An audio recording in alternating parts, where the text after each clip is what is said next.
थोड़ी देर बाद शेरशाह सूरी के हुक्म से तोपखाने ने रायसेन के शहर की बैरूनी फसील पर गोले बरसाने शुरू किए। पहले चंद गोले फसील से जरा फासले पर गिरकर फट गए, फिर आहिस्ता आहिस्ता तोपची अपना निशाना दुरुस्त करते चले गए, यहाँ तक कि उन्होंने रायसेन शहर की बैरूनी फसील को अपना हदफ बनाना शुरू कर दिया।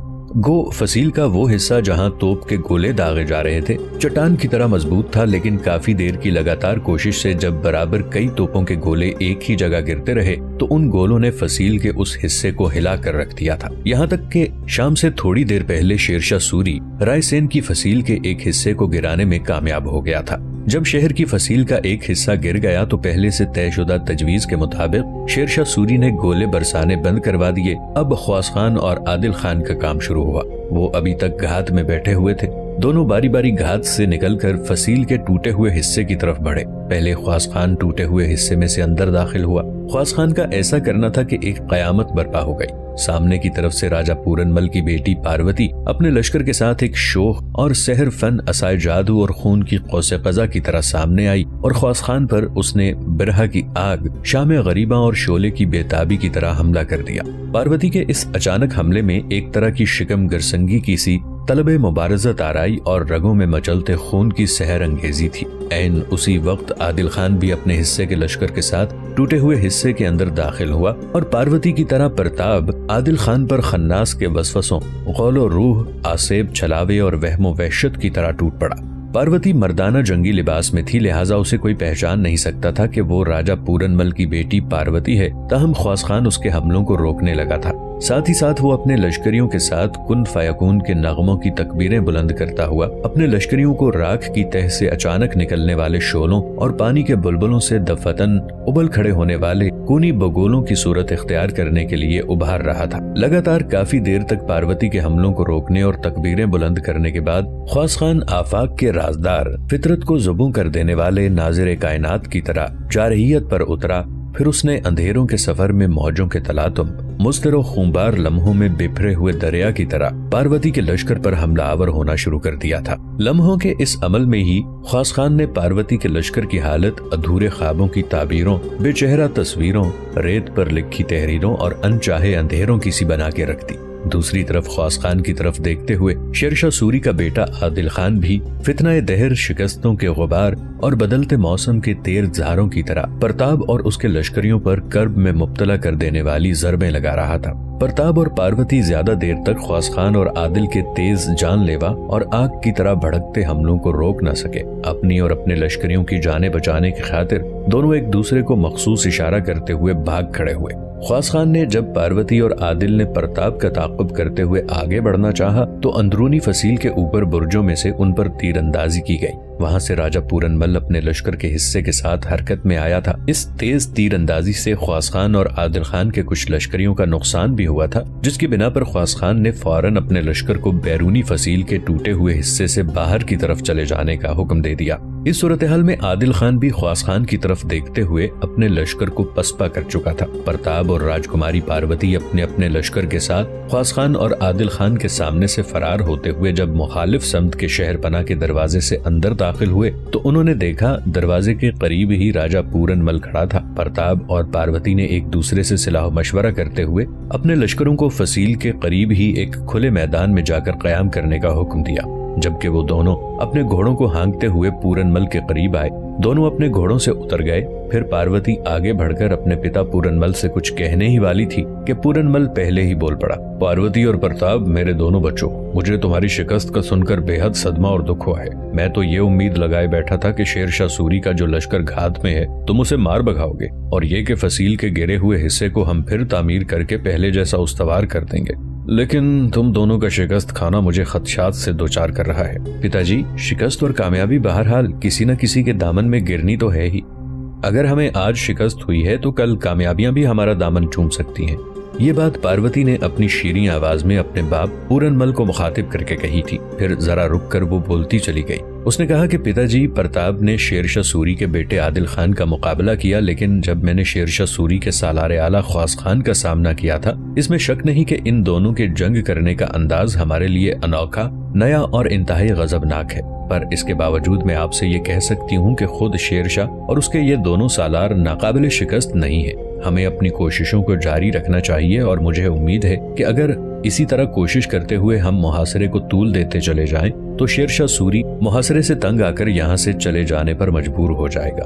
पूरनमल कहने लगा, देख बेटी, तेरी ज़बान मुबारक हो, और मुझे ऐसा दिखाई नहीं देता शेरशाह सूरी अब इस शहर का मुहासरा कर चुका है और इस शहर की तस्खीर के बगैर वापस नहीं लौटेगा। और फिर थोड़ी देर पहले एक कासिद के जरिए ये भी खबर आई है कि शेरशाह सूरी के बेटे जलाल खान ने लश्कर के एक हिस्से के साथ हमारे दूसरे बड़े शहर चंद्रेरी का मुहासरा कर रखा है। चंद्रेरी के बाहर से उसने रसद कुमक पूरी तरह बंद कर रखी है और अगर सिलसिला इसी तरह जारी रहा तो अनकरीब शेरशाह सूरी के बेटे जलाल खान के सामने चंद्रेरी सरनिगू हो जाएगा। इस वक्त जबकि शेरशाह सूरी ने अपने बड़े बड़े सिपा सालारों के साथ हमारा मुहासरा कर रखा है, तो हमें सिर्फ दूसरा बड़ा शहर चंद्रेरी था, वहां से हमें रसद और खुराक दोनों बर वक्त मिल सकती थी। लेकिन इस शहर का मुहासरा होने के बाद मेरे बच्चों, हम बिल्कुल बेबस और बेयारो मददगार होकर रह गए हैं।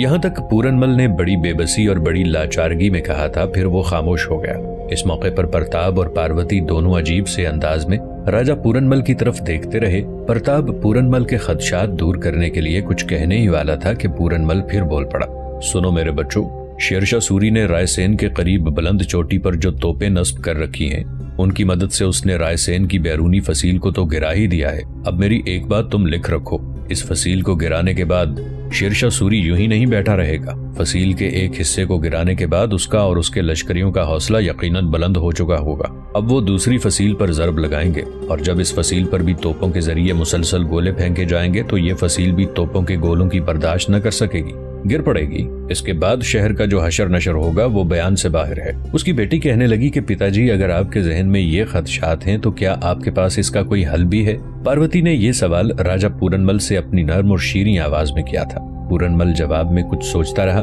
इसके बाद जवाब में उसकी आवाज गूंजी, मेरे बच्चों, दुश्मन पर फैसला कुन जरब लगाने के लिए मेरे पास एक तजवीज है। वो ये कि हमें इस बात का इंतजार नहीं करना चाहिए कि शेरशाह सूरी कब हमारे शहर की दूसरी फसील पर गोलाबारी करता है। मेरे ख्याल में हमें अभी से अपनी आखिरी तदबीर पर अमल कर लेना चाहिए और वो इस तरह के पूरे लश्कर के साथ हमें ख्वास खान और आदिल खान पर हमलावर हो जाना चाहिए। अगर हम उन दोनों के मुकाबले में कामयाब रहे और उन दोनों को हमने मार भगाया तो इसमें हमारी फलाह, हमारी बेहतरी है। इस तरह उन्हें भगाने के बाद हम बैरूनी फसील के गिरे हुए हिस्से की मरम्मत करके फिर अपनी ताकत और कुव्वत को मुस्तहकम कर सकते हैं। और अगर ख्वास खान और आदिल खान के मुकाबले में हमें नाकामी और शिकस्त का मुंह देखना पड़ता है तो फिर हम अपने सारे लश्कर और अहलो अयाल को लेकर बेतवा नदी के उस पार लोंडवाना के जंगलों में रूपोश हो जाएंगे। ये जंगल चूंकि कोहिस्तानी सिलसिले के अंदर हैं और घने हैं, लिहाजा शेरशाह सूरी बेतवा नदी के उस पार गोंडवाना के जंगलों में हमसे टकराने की कोशिश नहीं करेगा। यहाँ तक कहने के बाद राजा पूरनमल खामोश हो गया था। उसकी इस तजवीज पर अपने रद्द-ए-अमल का इजहार करने से पहले प्रताप और पार्वती थोड़ी देर तक बाहम गुफ्तगू करते रहे। शायद वो किसी फैसले पर पहुंचने की कोशिश कर रहे थे। फिर पार्वती चंद कदम अपने पिता पूरनमल के करीब हुई। इसके बाद उसने कहना शुरू किया, पिताजी, मैं और प्रताप आपस में सलाह मशवरा करने के बाद इस नतीजे पर पहुंचे हैं कि आपकी तजवीज पर अमल करना चाहिए। हमारे लिए आखिरी और सबसे अच्छी तजवीज यही हो सकती है। ख्वास खान और आदिल खान दोनों इस वक्त शहर की फसील के टूटे हुए हिस्से के पीछे अपने अपने लश्कर के साथ घात में बैठे हुए हैं। मेरे ख्याल में हमें बैरूनी फसील के बाहर ही बाहर जाते हुए पुष्ट की तरफ से हमला कर देना चाहिए। मुझे उम्मीद है कि इस तरह हम अपने लिए फवायद हासिल कर सकते हैं। पूरनमल खुशी का इजहार करते हुए बोला, भगवान का शुक्र है कि तुम दोनों ने मुझसे इत्तफाक किया है। सुनो मेरे बच्चों, अब हमारा लाहे अमल ये होगा कि जिस कदर हमारे पास लश्कर है इसे 2 हिस्सों में तकसीम किया जाएगा। एक हिस्सा मेरी कमानदारी में रहेगा और मेरे सारे लवाहिकीन और अहले खाना मेरे लश्कर के हिस्से में होंगे। लश्कर का दूसरा हिस्सा तुम दोनों की कमानदारी में होगा। तुम दोनों मिलकर ख्वास खान पर हमलावर होना, जबकि मैं शेरशाह सूरी के बेटे आदिल खान पर जरब लगाऊंगा। अगर हमें कामयाबी हासिल हो गई तो मैं समझूंगा मुकद्दर हमारे साथ है, और अगर नाकामी हुई तो फिर तयशुदा लाहे अमल के मुताबिक बेतवा नदी को उबूर करके गोंडवाना के जंगलों की तरफ जाएंगे। ये फैसला होने के बाद राजा पूरनमल ने कुछ छोटे सालारों को पास बुलाया और उसके बाद उसने शहर के अंदर जिस कदर लश्कर था उसे उसके करीब जमा हो जाने के लिए हुक्म दिया। जिस दरवाजे के करीब वो खड़ा था उसी दरवाजे के करीब उसने वहां से प्रताप और पार्वती को रवाना किया कि वो अपने सारे लवाहिकीन और रिश्तेदारों को लेकर उसी दरवाजे की तरफ आ जाएं। पूरनमल के इस हुक्म पर प्रताप और पार्वती वहां से चले गए थे। थोड़ी देर बाद अपनी पूरी तैयारी करने के बाद पूरनमल ने सारे लश्करियों को इस दरवाजे के सामने जमा किया। फिर लश्कर को 2 हिस्सों में तकसीम किया गया। एक हिस्सा राजा पूरनमल ने अपनी कमानदारी में रखा, दूसरा हिस्सा मुश्तरका तौर पर उसने पार्वती और प्रताप की सरकर्दगी में दे दिया। इसके बाद लश्कर के ये दोनों हिस्से शहरपनाह के दरवाजे से बेसदा समंदर में गिरते खामोश दरिया की तरह निकले और बड़ी तेजी से अपनी अपनी मंजिल की तरफ बढ़े। प्रताप और पार्वती दोनों अजाब कर्ब के मंझधार और तलाशो दरियाफ्त के रियाज और हुनर के समर की तरह ख्वास खान के लश्कर पर उसकी पुश्त की तरफ से हमलावर हुए, जबकि ऐन उसी वक्त पूरनमल आदिल खान पर हमलावर हो चुका था। ये हमला बज़ाहिर अचानक लगता था, लेकिन जिस तरह ख्वास खान और आदिल खान ने अचानक हमलों को बरवक्त रोका था, इससे ये बखूबी अंदाजा लगाया जा सकता था कि वो दोनों इस हमले के लिए बिल्कुल तैयार और मुस्तैद थे। ख्वास खान अपने हिस्से के लश्कर के साथ पार्वती और प्रताप के लश्करों के सामने अजल के स्याखानों में जिंदगी की तड़प, अंधेरी रात के भयानक खंडरों में आतिशे गम के वहशी जज्बे की तरह जमा। फिर उसने स्याह बख्ती के सायों, सनसनाते तीरों, कौमती शमशीरों की तरह उन पर हमला किया। ख्वास खान अपने इन तेज हमलों से बड़ी तेजी के साथ वक्त के फासलों, शौक के सिलसिलों को मंजिल की गर्द और दर्द के राबतों में समेटने लगा। दूसरी जानिब ख्वास खान ही की तरह आदिल खान भी मौजों के पेचोताब, तूफानों के शबाब और बर्क़ शोला की लपक की तरह राजा पूरनमल के लश्कर पर टूट पड़ा था। थोड़ी देर की जंग ही में राजा पूरनमल और प्रताप और पार्वती के लश्कर की हालत वहशतों के गुबार, सहरा सहरा भटकती प्यास और पुरानी सदाओं के खंडरों जैसी होना शुरू हो गई थी। फिर जब उन्होंने अंदाजा लगा लिया कि उनकी शिकस्त यकीनी हो चुकी है, तो वो एक दूसरे को इशारा देते हुए भाग खड़े हुए। ख्वास खान और आदिल खान दोनों अपने अपने लश्कर के साथ अपनी अपनी सिमत उनके ताक़ुब में निकल खड़े हुए। पार्वती और प्रताप राजा पूरनमल की तरफ भागे थे।